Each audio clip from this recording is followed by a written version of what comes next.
It is time to get all hot and bothered. Here come the first college football playoff rankings. I'm Noah Kozlov. He's Steve Gelbs. And before anyone says it'll all play itself out, try telling that to the teams on the outside looking in. Over the past 2 years, 3 of the top 4 in the first rankings have advanced to the playoff. The previous 2 years, it was 2 of the 4, and then that first year just 1. That's the year Ohio State started 16 and then won the whole darn thing. So, Steve, we know some sort of shakeup is coming. Yeah, no doubt, Noah. And by the way, as soon as these rankings come out, we will bring them to you. But the shakeup that's coming, that's a story for another day. For today, we get the initial taste. Now, how are these rankings determined? Let's talk about that before we get into everything else. Here's the criteria that the committee follows when coming up with the list. They look at strength of schedule. They look at head-to-head competition, outcomes of common opponents without looking at margin of victory in those cases.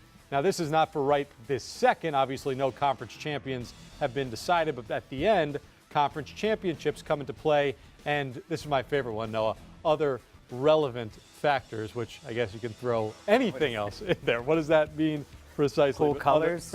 Other relevant factors. As for what we're looking at today, Jerry Palm has a prediction for what he thinks these first college football playoff rankings will look like, and he has not LSU as the #1 team in the rankings. He has Ohio State. The Buckeyes, a juggernaut this season, have looked so good. LSU 2, Alabama 3, and not Clemson in the top 4 right now.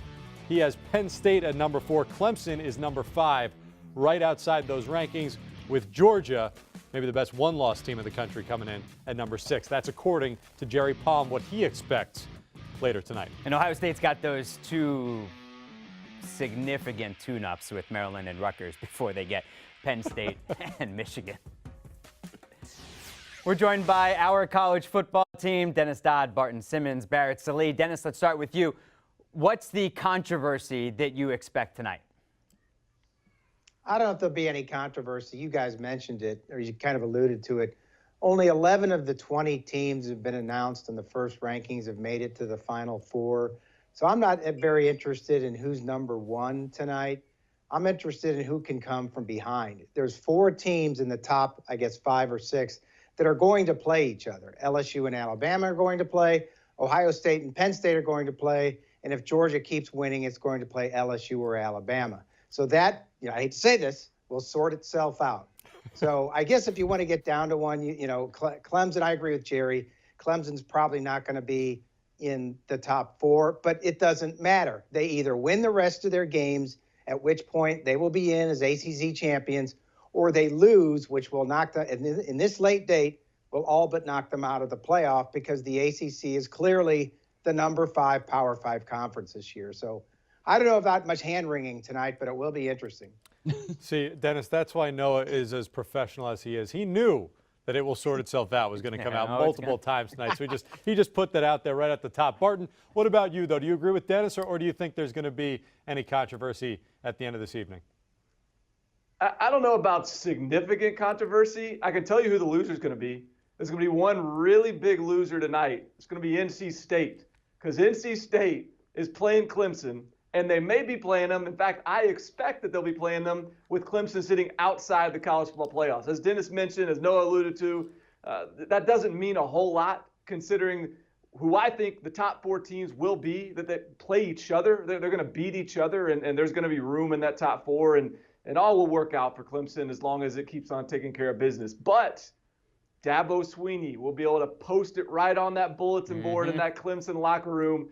Who do these guys think we are? We just came back and won a national championship, and now it's little old Clemson back on the Roy bus, and it's a motivational tactic. And so, look, for all of our sake, maybe we should root for Clemson to be in that top 4, so we don't have to hear about Dabo and how we're not respecting Clemson enough. But as things stand, I agree with Jerry's projection, and I think that Clemson might be just outside, and that's bad news for the NC State Wolfpack.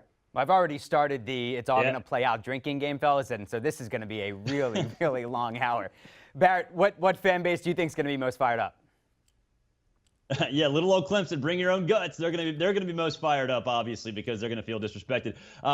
To me, I think the loser of the one-loss teams tonight, that fan base is gonna have to feel a little uneasy because I do think Georgia will get the benefit of the doubt. But if you look at their loss, of all these one-loss contenders, they have the worst loss, a home loss to South Carolina. Oregon has a neutral site loss to Auburn. That will play well, I think, in the committee's mind. But how well does that play in the committee's mind? And then how do they treat Oklahoma with that loss to Kansas State? That, to me, is going to be fascinating as well. So I think you'll have an idea of how much these committee members, how much stock they put into the eye test, because I think we'd all agree that when you look at the eye test, Georgia's probably going to pass the eye test, at least when competing against Oregon and Oklahoma from an overall team construction standpoint. And if Georgia's ahead of those teams right now, knowing they have the worst loss of those teams, that's bad news for Oregon, bad news for Oklahoma, potentially bad news for Baylor if they have one loss but still win the Big 12 championship as well. Dennis Barrett was talking about the loser of the one-loss teams. In your mind, who will that be tonight? I think it's clearly Utah. Oregon gives the Pac-12 the best chance to get in, but Utah is way behind. I looked up their schedule. I used the NCAA strength of schedule. None of these are exact, but they use the cumulative one loss of every team you've played right up to this point. Now, yeah, if you played the Citadel and they go 10-0, yes, you get credit for that. But my point is that Utah right now is the 97th toughest schedule in the country. They don't have that signature win. They have what is now a bad loss to USC. It was now dropped to 5-4. So clearly Utah needs some help, and I don't know if there's anything in their power they can do playing out the rest of the Pac-12 schedule. So I think the Pac-12's come leaps and bounds from where it was even in September, where it didn't have an unbeaten team coming out of September. But Utah doesn't have much of a chance, I don't think, as we stand here on the first night of the rankings. Yeah, I'm really anxious to see where Utah lands. And frankly, it's not because of Utah's future. I want to see where Utah lands because of the context that it puts Oregon's schedule into. I think that Oregon right now has got to be hoping that the committee is a relative believer in Utah, and that down the road, I think Oregon's got to be continuing to root for Utah to win out, to root for Oregon and Utah to meet in a Pac-12 championship game with feuding 11-1 records. And if that happens, and if the committee has Utah currently above Oklahoma, if the committee has Utah right there behind Oregon and Georgia in that top 10, that's a great sign for the Pac-12. That's an indicator that the Pac-12 all of a sudden has a great opportunity to get into the playoffs above maybe the Big 12, which has cannibalized itself a little bit more even than we expected. And we thought they would do that to a certain degree. So I'm very anxious to see, as Dennis said, what the committee thinks of Utah. But I think that really has a lot of relevancy to the future that Oregon holds in this college football playoff race. Yeah, I can already hear Utah's fan base being fired up in the background. They're already upset about something. Barrett, on Oregon, if they do win out and they're a one-loss team, it's that loss to Auburn to open this season. Would that impact how other teams, we've had this conversation forever, how other teams schedule that opening weekend? For opening weekend, not really. I mean, I think it depends on the conference and depends on the situation, the athletic directors, the rivalries, all those sort of things. So a Pac-12 team coming, to, I would say, not across the country, but certainly into closer to SEC territory to play an SEC team.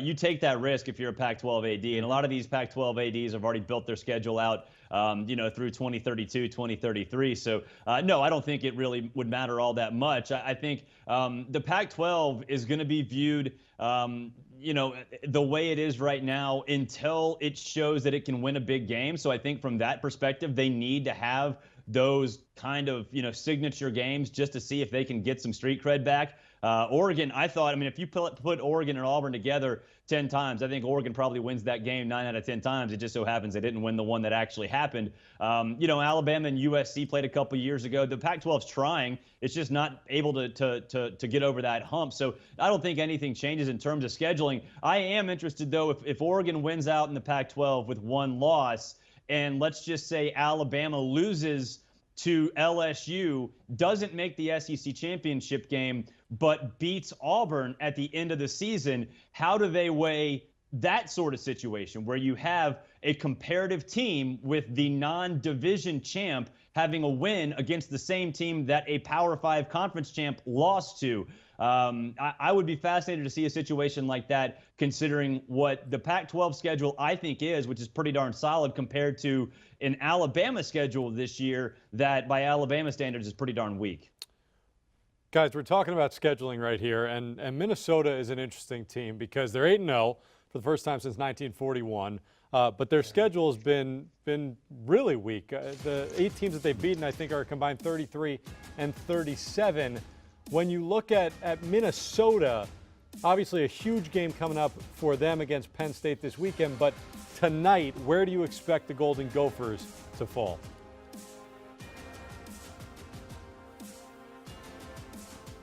Barrett, what do you think? Yeah, I mean, for me, I think Minnesota is going to be around 9 or 10. I mean, the schedule, it clearly has them behind the 8 ball a little bit. And so, I think, though, that they understand that this offense has changed, that P.J. Fleck has done a really good job. They're going to look at that team and the way they've progressed throughout the course of the season. I mean, that game against Fresno State, it was in week 1 or week 2. They escaped in Fresno. That's still a pretty good win. I think the people on that committee will recognize that. The Big Ten West has not lived up to what it was, but watching Minnesota progress throughout the course of the season, I do think will resonate at least a little bit with that committee. I'm fascinated to see what happens with them and with Baylor because I don't think that you can put a one-loss Oklahoma ahead of either one of those teams. So I expect Minnesota to be around that 7, 8, 9 range. I think probably alongside a Utah or an Oregon. I would be surprised if they're not. I would be surprised if they're behind a one-loss Oklahoma, knowing that Oklahoma pretty much got worked by Kansas State until the very end. And they use this phrase a lot. I'm sure you'll hear it tonight, game control, right? Oklahoma didn't have control of its one loss really at all. And I think that could play into how they view the Sooners, and certainly that will impact how they view Minnesota, because if they think Minnesota's a better team right now than Oklahoma, they also know they've been getting better, and that's going to resonate a lot within that committee room. Yeah, look, I'll be a little surprised, frankly, if Minnesota's in the top 10. I wouldn't be surprised if they treat Minnesota in a similar fashion to a group of 5 program, because the schedule has really been kind of a group of 5 schedule to this point. Even the Power 5 teams they've been playing them at half strength. They've been playing backup quarterbacks. This is a Minnesota team that certainly deserves our respect as someone that's been winning out and taking care of business. And yet, strength of schedule is very important. And really, they haven't played anyone that we can measure them against. I think if you look at Baylor, conversely, they've beaten some pretty good teams. They've beaten Iowa State. They've beaten Kansas State, TCU, Oklahoma State. These are good football teams. And so I think Baylor absolutely is deserving to be in the top 10, and they can throw them as high as they want to throw them, because I think that this is a Baylor team. When you look at what the Big 12 has done, I think that Kansas State win over Oklahoma certainly validates them. Oklahoma State's done some good things this year as well. Iowa State has been outstanding and have lost a couple of close games. I think those are feathers. Those are notches on the belt that's I think this Baylor team can point to. So I would think that this is a team that you could make a case deserves to be above some of these one-loss teams. Maybe not Oregon, because that one loss was to a good Auburn team, but certainly you could make a case that Baylor deserves to be above Georgia, who lost to a bad under 500 South Carolina football team. Yeah, I'm right with you there, Barton, on Baylor. Dennis, on Minnesota, the other part of the college football playoff ranking bingo chart is the what if. So what if Minnesota beats Penn State? Well, I'll go Yoda on you now from Star Wars. There is no try. You either do or you do not. For Minnesota, they have to win out to get to the playoff. To me, it doesn't matter if they're above or below Baylor tonight. Baylor and Minnesota control, quote unquote, their own destinies. If they win the rest of their games, they're in. And if Minnesota beats Penn State, then yeah, they've got the inside track in the Big Ten West. We already know that. They lead Iowa and Wisconsin by 2 games. I think people have forgotten that. Even if they lose this game, it's likely they're going to represent the West in the Big Ten title game and could really muck things up, even if they do lose to Penn State. But you've heard P.J. Fleck, as only P.J. Fleck can do, beating the drum, game day, come here. It's at Minnesota. The other part of Minnesota is, and it's the same thing went on with Michigan State in 2015. In Iowa that year, they made a run. Georgia in 2012. In these big 14-team leagues, they're less about winning a league as to winning a scheduling arrangement. Because Minnesota this year, through no fault of their own, misses Michigan, Michigan State, and Ohio State. On Saturday, they'll play their first-ranked team. I don't know how you can hold that against them, but the committee's going to have to. That's what you get when you have 14-team leagues. So their only option, much like the group of 5 winner, is to win all their games, because you will not be kept out, no matter what your name is, as a Power 5 champion. See, I don't know about Minnesota in that situation, because I think the Big Ten, in terms at the end of the season, it's going to have a pretty strong, it's going to have a strong reputation in that committee room. So if Minnesota was to lose a game, let's just say they lose to Penn State, and then they go beat Ohio State in the Big Ten championship game, I think that might sit well, at least pretty darn solid within those walls, considering how the landscape is shaken out, because you've already got a Pac-12 with 0 margin for error. You've only got 1 Big 12 team left, and I'd be shocked if Baylor runs the table. You have an SEC that's kind of a Wild West right now, but that'll sort itself out. So I don't think Minnesota necessarily has to win out to get in. I don't necessarily think it's like that Wisconsin team from 2 years ago or Iowa from 3 years ago, where they absolutely have to be undefeated. I think only like one domino, if that, really needs to fall if they lose to Penn State this weekend. As long as they win the rest of their games,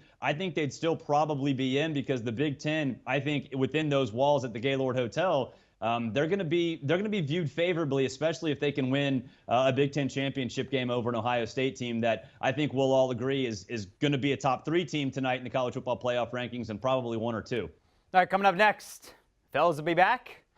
The rankings will be revealed. Who's 1? Who's 2? What happens when LSU Alabama play on Saturday? Hang with us here on HQ. So we continue to await now the college football playoff rankings, the first of 6 that we will get this season. So everyone in advance, preemptively, just calm down. It's not going to work.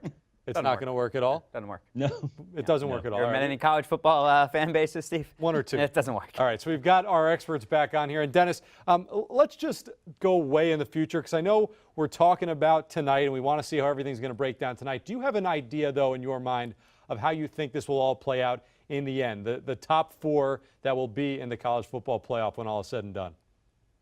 Well, I think we go no further than look at the top 2 tonight. LSU has the best, I guess, resume, schedule strength, having beaten 3 top 10 teams at the time of kickoff, one of them on the road. I know Texas is very diminished from that time, but it was a game they took that they scheduled and went out and got. So they're going to get credit for that. And then Ohio State, which to me is the best looking team. They're the most complete team. What is the committee value? I mean, I think right now those are the 2 best teams. Alabama is flawed.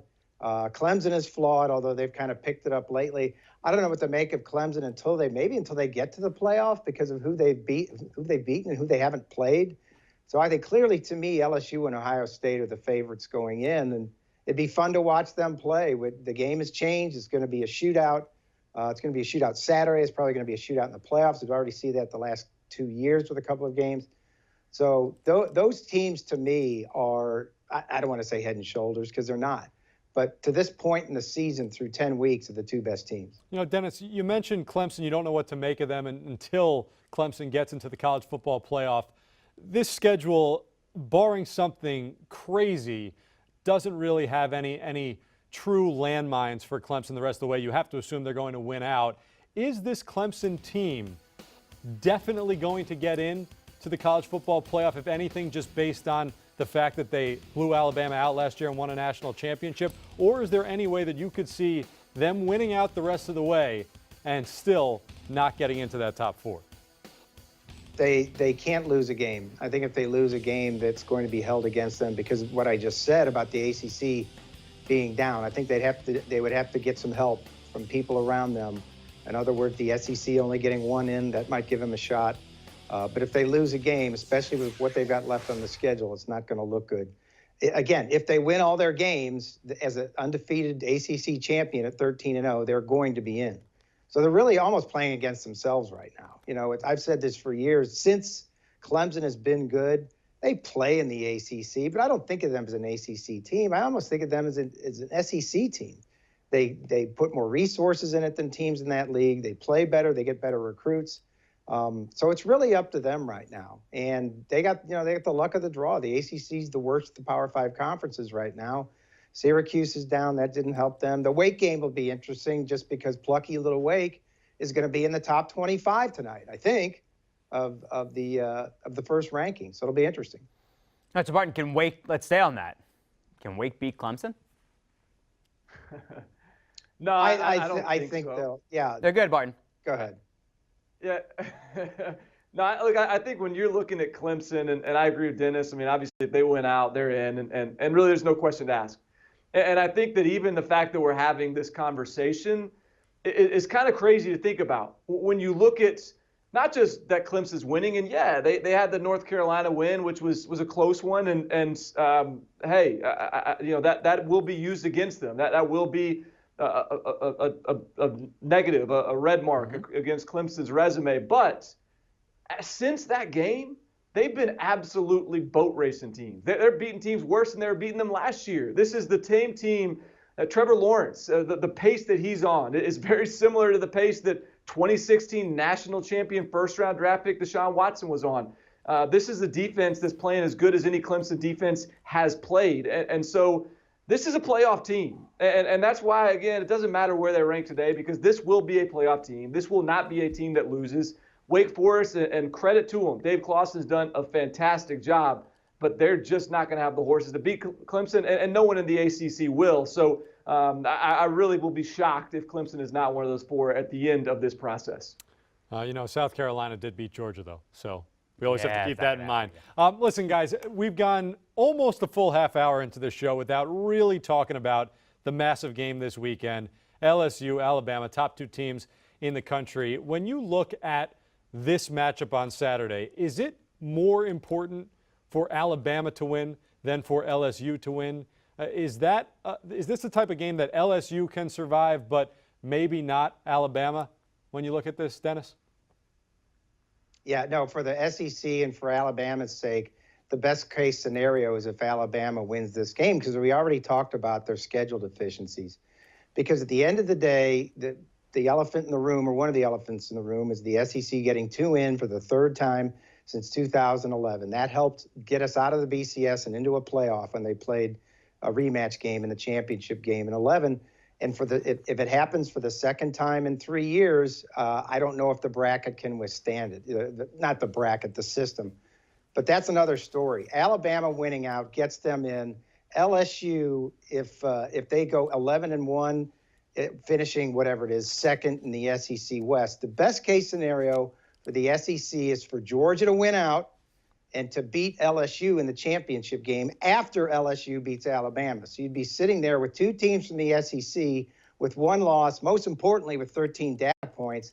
I don't think the committee could ignore them, especially at that point. LSU would have played, I guess at that point, 5 teams that were in the top 10 at kickoff and beaten 4 of them. So I don't think they could ignore LSU, and obviously Georgia would get in at 13 and 12-1. Excuse me. Yeah, I agree that's what the SEC would want if they're trying to get a couple teams in. I think better scenario is Alabama winning. And that said, part of me doesn't really think it matters who wins that game. I think as long as it's close, as long as it's a 4-quarter game, 1 possession, down to the whistle, down to the final horn, I think that the loser of that game, assuming that the winner wins out, wins an SEC championship, and the loser obviously were to win out the rest of their games, I really believe the SEC has a great chance to get 2 wins. I think you talk about kind of how we project this out. I think you're getting 2 out of the SEC, Ohio State more than likely, and then Clemson. Look, that could flip. You could see 2 out of the Big Ten as well. If Penn State beats Ohio State, I think that's the win that has to take place. But I think that's because of how good Alabama and LSU looked, and I know that there's a lot of there's a magnifying glass on strength of schedule, and Alabama hadn't played much. But I really believe that Alabama, as good as it has looked and the way it could finish, would still have a really good shot at 11-1 without a division title. All right, so then let's stop predicting what could happen and let everybody know what is happening right now. So let's go with 25 through 21. SMU in Memphis, that game this past weekend. There's Navy at 24, OK State 23, Boise State 22, and there is Memphis at 21. Taking a look at 20 through 16, and the first that stands out is Minnesota at 17. So Minnesota and Penn State will play this weekend.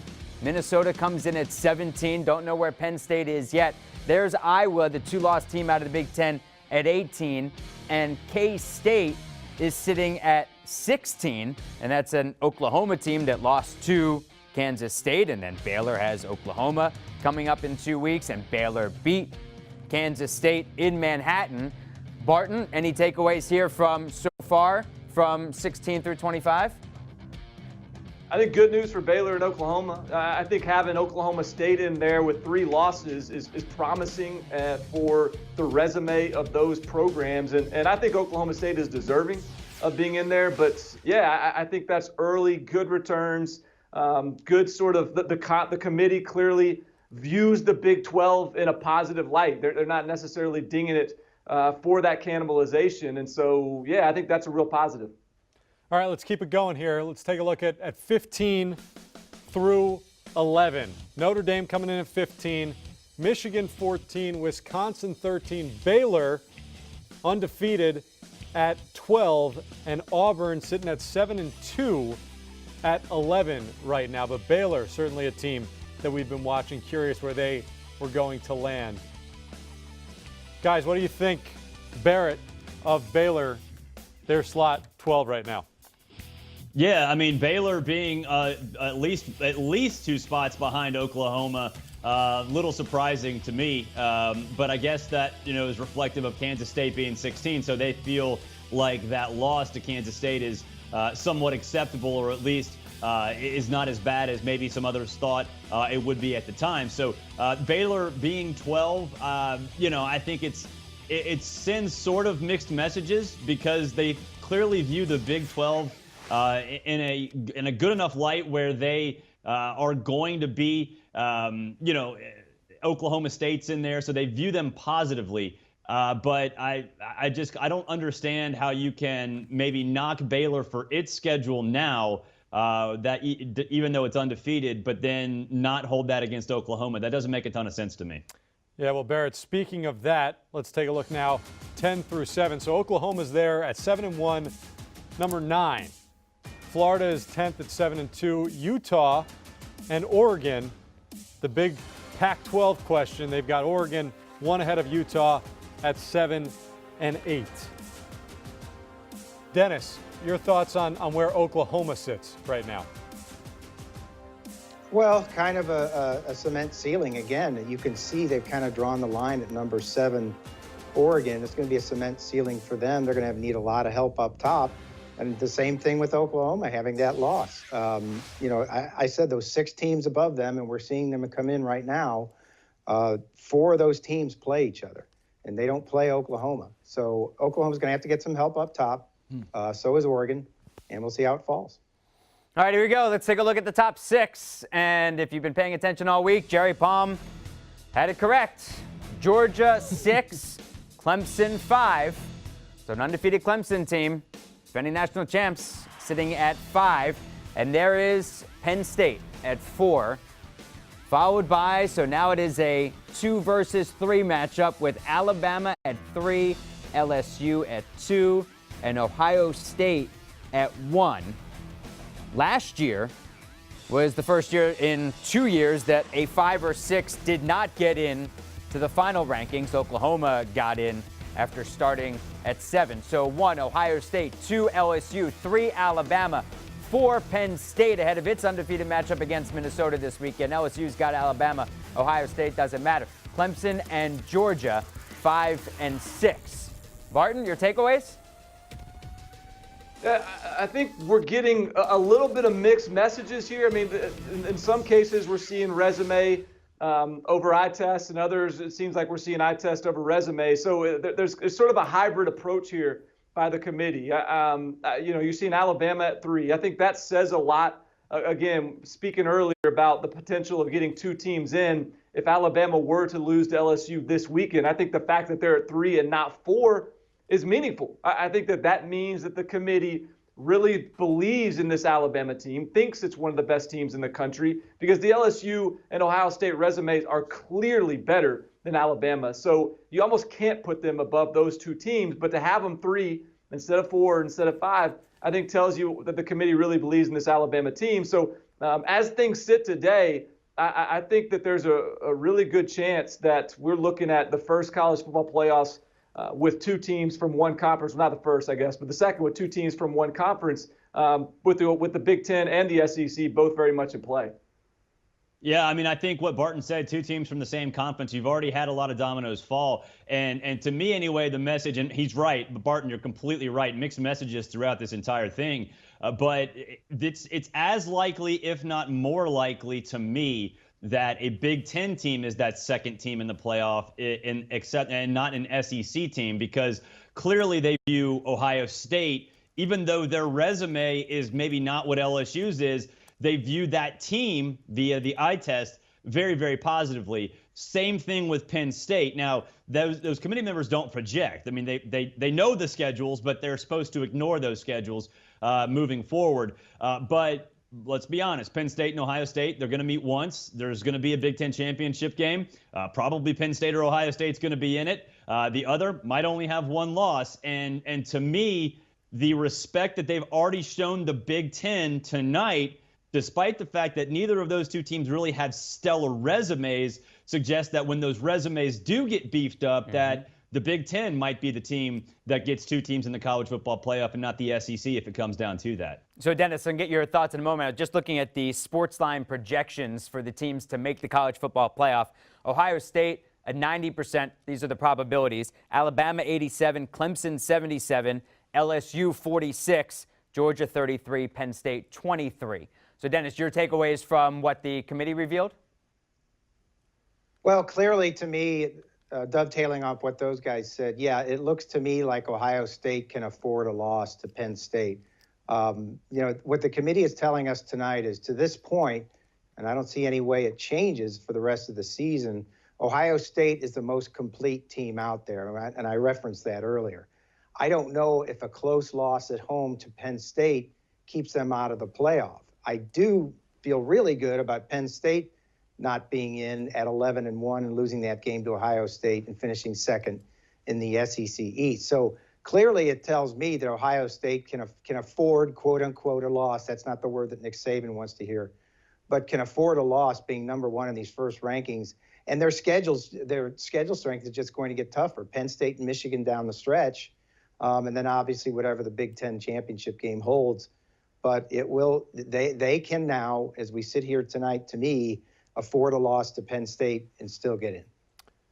So these are our guys' takeaways, our experts' takeaways. I'm no expert, but my takeaway is that Jerry Palm knows what he's talking about. Nailed the top 6. He nailed it. And not only the top 6, he had Minnesota at 17, the 13th in the AP poll. He knew they were coming in at 17 in the college football playoff rankings. He is going to join us on the other side. You got to stay tuned for that.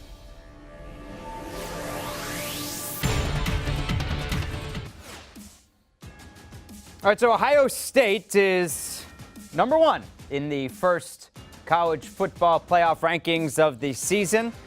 No expected bumps over the next 2 weeks. Maryland and Rutgers had the Buckeyes, and then Ohio State home for Penn State. Then Thanksgiving weekend at the Big House against Michigan. Here's the top 6, and it's exactly what Jerry Palm projected. It's Ohio State 1, LSU 2, Alabama 3, so the sport not getting the 1-2 that it would like to promote, but instead gets 2-3. Then it's Penn State at 4, and Penn State has 17 Minnesota this week, undefeated, and then Clemson and Georgia. And the man who predicted it all is our CBS Sports Bowl expert. He is Jerry Palm. Jerry, I'm not going to get your feelings on this because you're just going to say, well, yeah, I told you Tonight so. was boring like, for like, him. Like an annoying older coming. brother. So what do you take away from what the committee told you with the rankings 1 through 25? Well, I mean, strength of schedule and dominance against that schedule, that's what matters. And that is basically Ohio State in a nutshell. They've been at a historic level of dominance this season, laying waste to everyone in their wake. And that, as you pointed out, the next 2 weeks are going to be more of the same because there isn't anything going on at Maryland or Rutgers. But you have an LSU team that has had a very good schedule, some closer games. Alabama dominated a poor schedule. Penn State had some closer games against a pretty good schedule, but not the same as LSU's.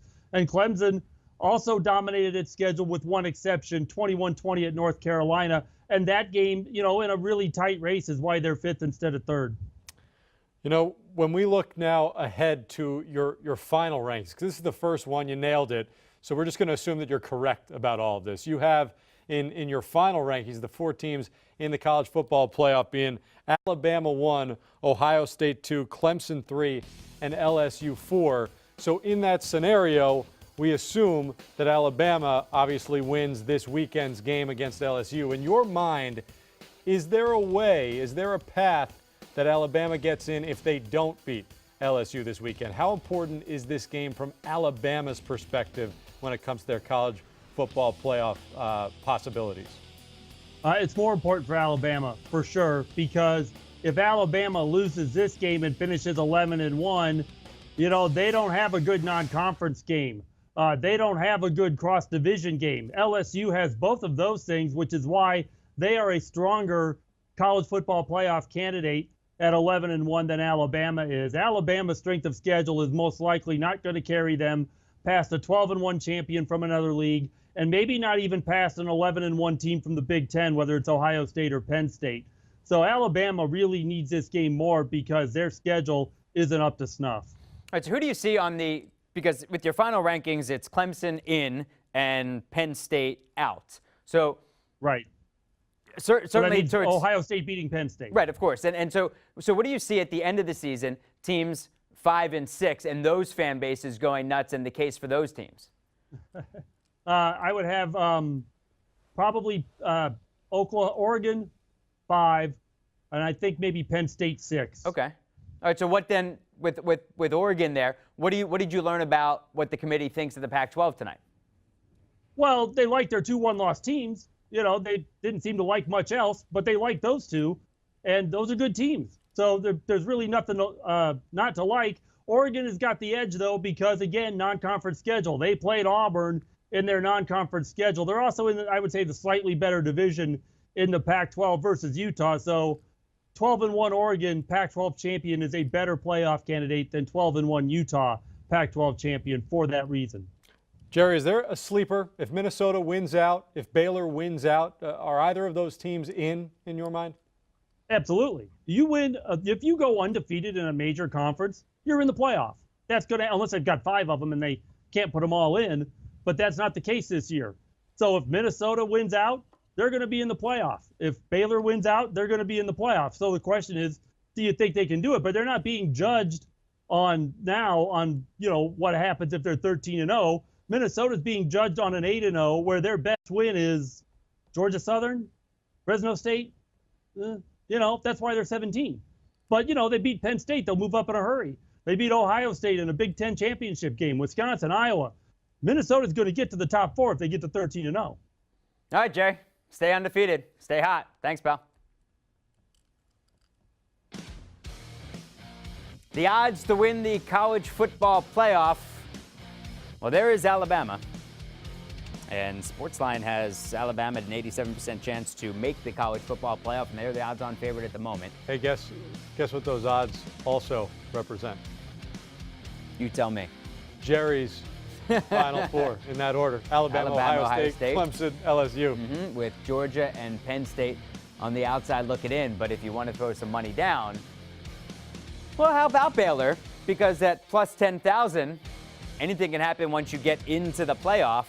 And if Baylor then stays undefeated and gets into the playoff, and there you're sitting with a plus 10,000 ticket with 2 games to go, well, that's exciting. Coming up, we've got our picks. Can't end the show without picks. Breaking down the games with the college football playoff implications when HQ returns. There are 7 unbeaten teams remaining in college football. 5 of them are the top 5 in the college football playoff ranking that came out this evening, the first of 6. Ohio State, LSU, Alabama, Penn State, Clemson, 1, 2, 3, 4, 5. Baylor and Minnesota, the only other 2 unbeatens. And this is a really interesting weekend because 2 games between 2 unbeatens on the same day, LSU, Alabama, and Penn State, Minnesota.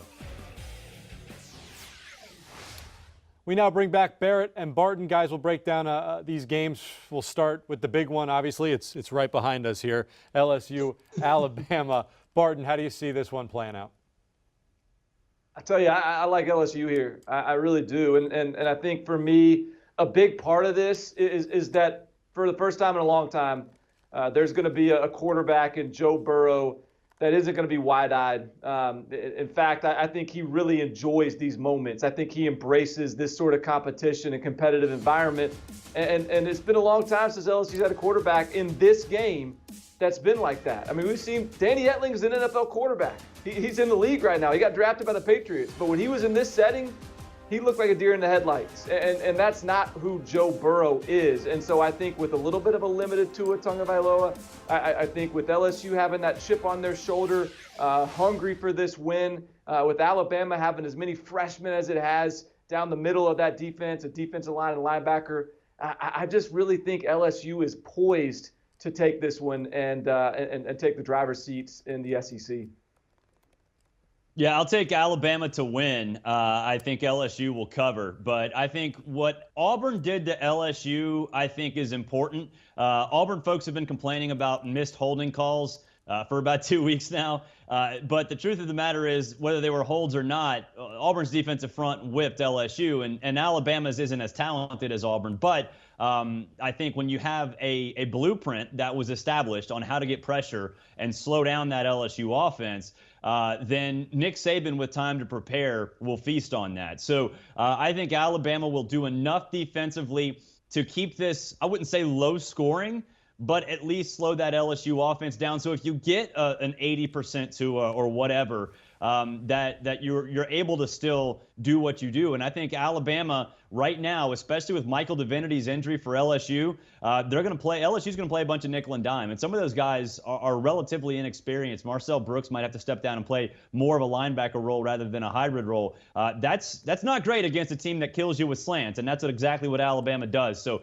to me, I think Alabama gets the job done. Like I said, I think it's going to be fun. I think it's going to be close. I don't necessarily think it's going to be this ultra high scoring game that a lot of others do, because I do think that both of these defenses will have at least a little bit of success against these offenses with time to prepare. That means a lot of film study. And these guys, these coaches, especially these defensive coaches, Dave Aranda for LSU, and then obviously Pete Golding and Nick Saban for Alabama, these guys are where they are for a reason. And I think they'll show it on Saturday.